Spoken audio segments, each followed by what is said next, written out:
오늘 신명기 12장 말씀 살펴보겠습니다. 오늘도 주신 말씀 속에서 하나님이 우리에게 바라시는 것들이 무엇인지를 깨닫고 힘써 지켜 행하는 자들 될 수 있기를 간절히 바랍니다. 신명기 12장인데요. 시내산에서 모세를 통해서 주어진 이 십계명들, 이 십계명은 이스라엘에게 주어졌는데 이 이스라엘에게 이 십계명은 그들이 지켜야 할 삶의 모든 일에 있어서 기준이 되고 규범이 되는 말씀들입니다. 그 중에서도 첫 번째 계명과 두 번째 계명은 그 중에서도 특별한 기준이 되기 때문에 그것으로부터 그 외에 나머지 다른 법들이 다 파생되어서 나왔다라고 이야기할 수 있습니다. 제1계명이 무엇입니까? 너는 나 외에는 다른 신들을 내게 두지 말라라는 말씀입니다. 또 그런가 하면 제2계명은 너를 위하여 새긴 우상을 만들지 말고 또 위로 하늘에 있는 것이나 아래로 땅에 있는 것이나 땅 아래 물속에 있는 것에 어떤 형상도 만들지 말며 그것들에게 절하지 말며 그것들을 섬기지 말라. 이것이 두 번째 계명입니다. 오늘 우리가 살펴볼 신명기 12장과 또 내일 이어서 살펴보게 될 13장의 내용들을 보면 이것이 바로 10계명의 제1계명과 제2계명에 대해서 과연 그들이 이 하나님의 계명을 어떻게 지킬 것인가, 이 1, 2계명을 어떻게 지킬 것인가의 관점에서 그 내용들을 설명해 주고 있다, 이렇게 볼 수 있습니다. 그래서 오늘 1절에 보시면 이스라엘이 가나안에 들어가서 그들이 평생 지켜야 할 규례와 법도라고 했는데 그 규례와 법도의 그 내용의 핵심이 무엇인가? 바로 우상 숭배의 모든 흔적들을 없애버려야 한다. 그 어떤 모양이라도 그 어떤 흔적이라도 우상 숭배와 관련된 것들을 허용해서도 안 되고 남겨두어서도 안 되고 반드시 그것들을 제거해야만 한다. 이것을 말씀해 주고 있는 겁니다. 그러니까 너는 나 외에 다른 신들을 내 앞에 두지 말라라고 말씀하셨던 그 말씀처럼 그들이 실제로 들어가서 그와 같이 순종하고 행해야 했다라는 이야기입니다. 이처럼 이스라엘이 가나안 땅에 들어가게 되면 그들이 그 가나안 땅에 들어가서 하나님이 약속하신 그 약속의 땅에 들어가서 가장 먼저 해야 할 일이 무엇인가? 그것을 말씀해 주시는데 한마디로 모든 우상을 파괴하라, 이것을 명령하고 있는 것을 볼 수 있습니다. 2절과 3절 말씀을 봅니다. 너희가 쫓아낼 민족들이 그들의 신들을 섬기는 곳은 높은 산이든지 작은 산이든지 푸른 나무 아래든지를 막론하고 그 모든 곳을 너희가 마땅히 파멸하며 그 제단을 헐며 주상을 깨뜨리며 아세라 상을 불사르고 또 그 조각한 신상들을 찍어 그 이름을 그곳에서 멸하라, 이렇게 말씀하고 있습니다. 제단을 헐라고 그랬고 주상을 깨트리라고 했고 아세라상을 불사르고 모든 조각한 신상들을 다 찍어버리라고 했습니다. 한마디로 그 땅에 있는 모든 우상의 흔적들을 흔적조차 남기지 말고 없애버리라 말씀하고 계시는 겁니다. 가나안 땅에 이미 자리를 잡고 있었던 그들, 다시 말해 이교도들이 주로 신들을 섬길 때에 그들이 바라는 것은 풍요, 풍년, 다산, 이러한 것들입니다. 다 이런 것들과 관련되어서 그들이 이방 신들을 섬겨 왔는데 그들이 드리는 제사의 문제는 단순히 도덕적인 문제만 가지고 있었던 것이 아니라 그것은 무엇보다 성적인 것들과 아주 긴밀하게 결부되어 있었다라는 점입니다. 그러니까 이러한 음란한 행위를 통해서 그들은 그들이 섬기는 신을 만족시킬 수 있고 그렇게 신을 만족시켜야만 비로소 그들이 원하는 것을 신들이 허락한다라고 여겼기 때문입니다. 그러나 이것이 하나님 보시기에 너무나 악한 행위였고 또한 이러한 것들이 가나안 땅에 들어가 살게 될 이스라엘 백성들을 오염시킬 소지가 너무나 많이 있었던 것입니다. 그래서 이것을 파괴하는 것만이 이 땅에 하나님이 유일하신 하나님이심을 인정하고 또 그 하나님께 드리는 그들의 예배가 온전함과 또 그 순수함을 유지할 수 있기 때문에 이스라엘이 그러한 이방신들의 그런 이교도들의 그러한 제사의 그러한 것들에 오염되지 않기를 바라셨기 때문입니다. 그래서 하나님은 이들로 하여금 그 땅의 모든 우상을 다 없이 하라, 이렇게 지우라 말씀하고 계시는 것을 볼 수가 있습니다. 하나님께서는 하나님도 섬기고 다른 무엇도 동시에 이방신도 함께 섬기는 이와 같은 혼합주의에 대해서 굉장히 이것을 하나님은 원하지 아니하시고 또 싫어하시는 것을 우리는 분명히 보게 됩니다. 하나님은 늘 우리에게 말씀하시기를 내가 유일한 하나님이다, 내가 유일한 신이다, 이 땅에 하나님을 제외한 모든 신들은 헛된 거짓 가짜 신임을 늘 말씀해 주고 계시는 것을 보게 됩니다. 그래서 하나님은 어설픈 순종으로 하나님과 세상이라는 두 주인을 동시에 섬기는 것, 이러한 것들을 원하지 않으신다라는 것입니다. 그런데 이스라엘의 태도도 그렇고 오늘날 이 땅을 살아가는 우리의 모습도 가만히 생각을 해보면 하나님을 믿고 하나님을 섬긴다고 말하지만 우리는 하나님을 믿으면서도 적당하게 내가 정한 선만큼 그렇게 섬기려고 하는 태도가 너무 많이 있는 것은 아닌가라는 생각을 해보게 됩니다. 한 주간을 사는 동안 주중에는 열심히 세상을 쫓아 세상이 원하는 방식과 세상이 추구하는 그 가치를 추구하며 그렇게 살아가다가 주일이 되면 비로소 하나님을 찾는 그러한 이들이 너무나 많다라는 겁니다. 그러나 하나님은 세상도 섬기고 하나님도 섬기는 이와 같은 이들을 가리켜서 그들이 여호와를 떠났다라고 말씀하고 그들이 여호와를 버렸다라고 평가하신다라는 이야기입니다.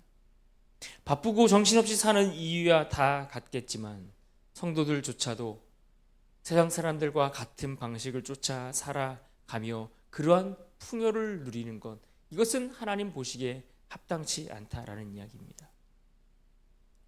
그러나 하나님 모세를 통하여 분명히 우리에게 말씀하십니다. 8절을 보십시오. 우리가 오늘 여기에서는 각기 소견대로 행하였거니와 너희가 거기에서는 그렇게 하지 말지니라. 무슨 말입니까? 그들이 가나안 땅에 들어가면 그 하나님이 약속하신 땅에 이르게 되면 그곳에서 너희가 살아갈 때에 각자 자기 소견에 오른 대로 자신의 생각대로 자신의 주장대로만 살아가지 말라라는 이야기입니다. 자신의 견해를 따라 자신의 생각을 따라 살아가지 말라는 것입니다. 왜 그렇습니까? 9절에 그 이유를 말씀하는데 너희가 너희 하나님 여호와께서 주시는 안식과 기업에 아직은 이르지 못하였거니와. 하나님이 주시고자 하시는 안식과 기업을 그들이 온전히 얻었거나 온전히 누리지 못하고 있다라고 말씀합니다. 두 가지를 말씀하셨습니다. 하나는 안식이고 하나는 기업입니다. 하나님이 이들에게 주신 기업, 다시 말해 그들에게 주신 땅, 그들에게 약속하신 그 땅은 하나님께서 이스라엘에게 주신 선물입니다. 하나님이 이스라엘에게 선물로 주신 것이 그들이 얻을 땅, 그들의 기업입니다. 이와 같은 사실들에 대해서 신명기서 안에만 해도 30번 이상 이와 관련된 말씀들을 언급해 주고 있습니다.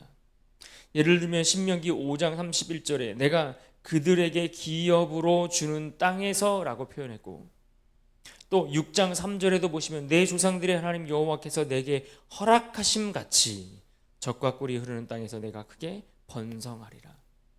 그러니까 하나님이 그들에게 주시는 땅은 그들이 무엇을 잘해서 어떤 특별한 이유가 있어라기보다는 하나님이 택하신 그들에게 주기로 작정하신 하나님의 선물이라는 것을 강조해 주고 있다는 겁니다.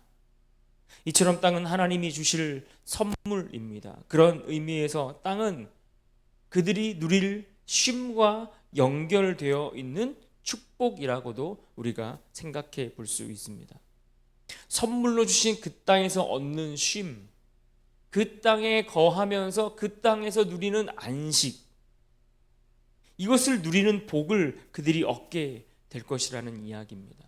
어떤 대적의, 어떤 적들의 공격에도 불구하고 얻을 수 있는 자유와 쉼과 평안과 안전, 이런 것들이 보장되는 그러한 복을 약속해 주셨다라는 것입니다. 그러니까 중요한 것은 하나님이 약속하신 그 땅을 얻는 것이 중요한 것이 아니라 그 땅을 얻어 그 땅을 살면서 그 땅에 살면서 그들이 과연 안식할 수 있는가, 쉼을 얻을 수 있는가.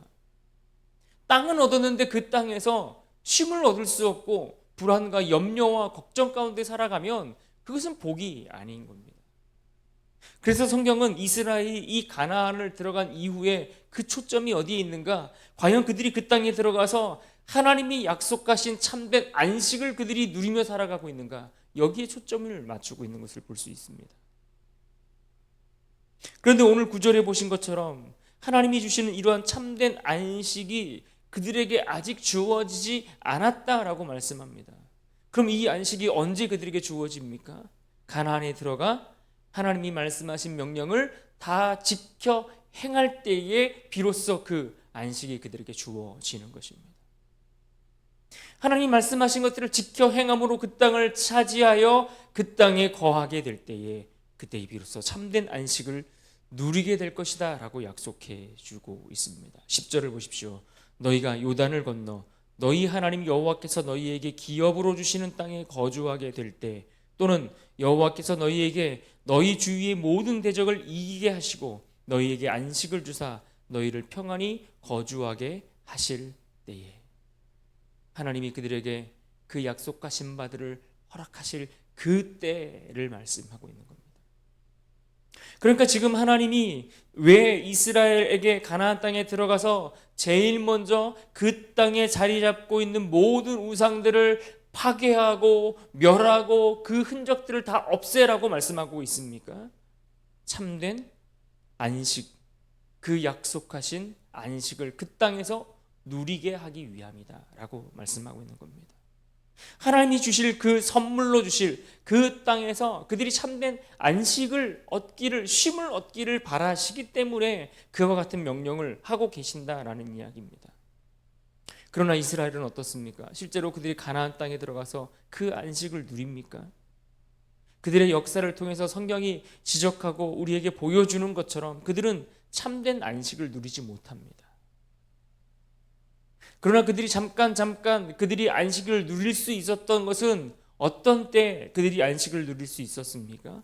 말씀에 순종하고 그 명령을 힘써 지키는 그와 같은 순종이 있었을 그때에는 그들이 그 안식을, 평안을 누리게 되는 것을 보게 됩니다.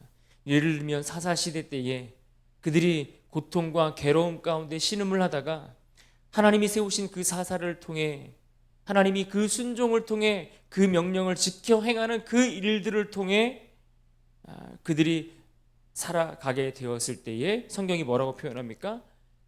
그는 그 사사의 이름을 이야기하면서 그가 사는 날 동안에는 평안을 누렸더라, 이런 표현들이 자주 성경에서 반복되는 것을 보게 되는 것입니다.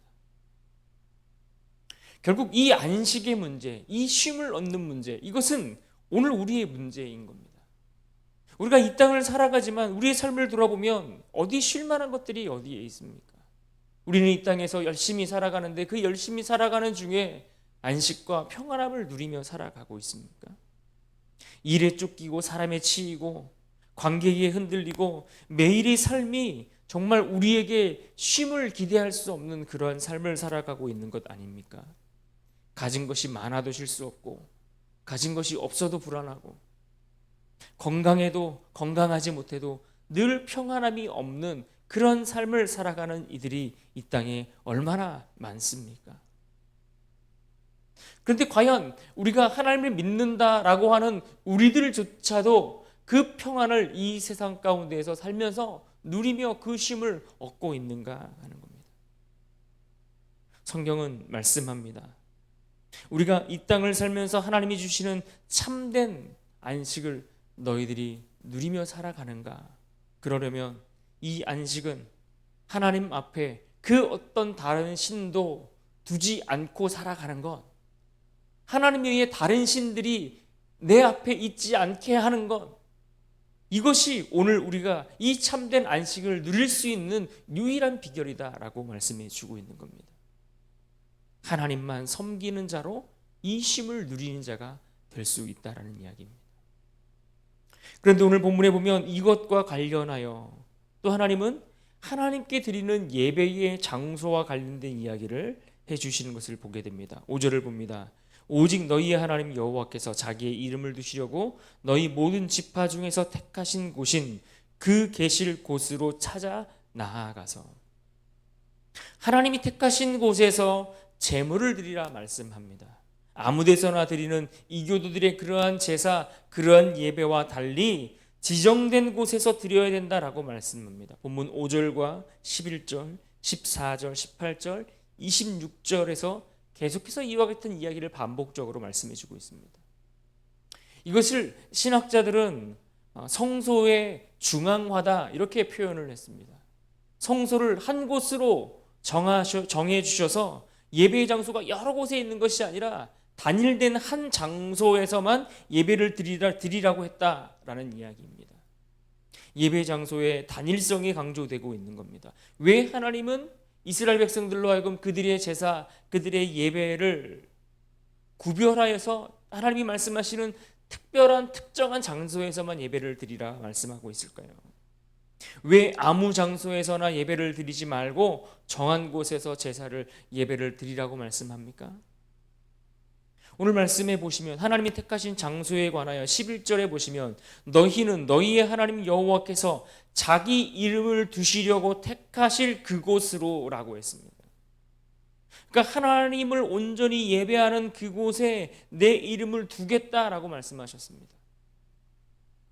하나님이 정하신 곳에서 하나님의 이름을 부르게 하시겠다라고 말씀을 하셨습니다. 또 그 이름의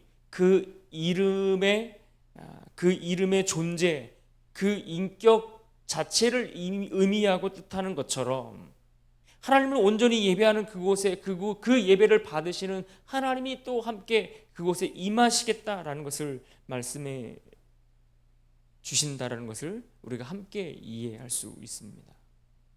무엇보다 이 성소의 중앙과 특정한 장소를 하나님께서 그들에게 예배의 장소로 삼아야 된다라고 말씀하시는 것은 그들이 들어가 살아야 할 땅을 거룩하게 구별해야 하는 이유 때문에 그런 겁니다. 결국 앞에서 이야기했던 우상숭배의 모든 흔적들을 없애라는 것과 관련이 있다는 겁니다. 그들이 아무 데서나 예배를 드리다 보면 가나안의 풍습을 따라 그들을 쫓아 제사를 드릴 수 있는 여지가 너무나 많이 있다는 겁니다. 그래서 이러한 것들을 다 차단하시는 겁니다. 그들이 세상에서 물들고 세상의 악한 그러한 풍습들을 쫓아갈 수 있는 여지를 다 차단하고 막아 버리시는 겁니다. 그래서 이 예배가 나중에 예수님이 오셨을 때에 비로소 이 예배의 장소에 관한 질문들이 던져지지 않습니까? 그러나 중요한 것은 이 구약 시대에 이들이 이 가나안 땅에 들어갈 그들을 향해서 그들이 하나님 안에 살되 이 악한 세상의 풍습들을 따라가지 않고 그것들을 철저히 끊어내기를 바라시는 하나님의 마음이 여기에 담겨 있다는 이야기입니다. 하나님 아닌 다른 것들로부터 얻고자 하는 모든 가치로부터 철저히 단절하고 끊어내기를 원하시는 겁니다. 그래서 사도 바울이 권면하기를 데살로니가전서 5장 22절에 악은 어떤 모양이라도 버리라 라고 권면하고 있는 겁니다. 세상에 물들지 않고 오히려 세상이 죄악으로 썩어져 가지 못하도록 너희는 소금의 역할을 해야 된다라고 말씀하시는 것도 이와 관련이 있는 겁니다. 우리는 하나님을 섬기며 하나님을 온전히 예배하며 하나님의 백성들로서 구별되며 살아가야 하지, 세상의 문화를 따라가며 그들의 풍습을 쫓아가며 그들의 가치를 쫓는 인생들이 아니라는 이야기입니다. 그래서 하나님을 섬기며 살아야 하는 우리의 삶의 자리 중에서도 특별히 예배하는 이 자리야말로 세상에 물들지 않고 세상의 풍습을 따르지 않고 순전하고 또 전심으로 하나님만 예배하는 삶의 자리가 되기를 하나님이 기대하고 바라시는 것입니다. 이것이 결국 우리를 이 땅에서 하나님이 주시는 영원한 기업을 얻게 하고 또 그 땅에서 누릴 안식을 얻는 비결이다라고 말씀해 주고 있습니다. 사랑하는 여러분, 오늘 우리가 하루를 살면서 우리가 끊어내야 할 이 세상의 옛 습관들, 우리가 따르지 말아야 할 악한 세상의 풍습들은 무엇이 있습니까? 우리가 알게 모르게 하나님이 기뻐하시지 않는 세상을 따르며 그들의 풍습과 가치를 추구하는 것들이 있다면 어떤 것들이 있습니까? 오늘 3절은 우리에게 분명하게 이와 같이 명령합니다. 그 제단을 헐며 주상을 깨트리며 아세라상을 불사르고 또 그 조각한 신상들을 찍어 그 이름을 그곳에서 멸하라. 하나님 앞에 그 어떤 우상도 다 끊어내고 하나님 앞에 하나님 아닌 다른 어떤 것도 서 있지 못하도록 분명하게 선을 그으라 말씀합니다. 오늘 우리가 이 말씀을 기억하며 붙들며 이 하루를 살아갈 수 있기를 바랍니다. 오늘 우리의 삶의 악습이 끊어지고 성령의 고치심을 받아 온전히 하나님만 예배하는 자로 세워지며 그리스도 안에서 참된 안식을 누리는 그러한 은혜가 우리 모두에게 넘치기를 주의 이름으로 축원합니다.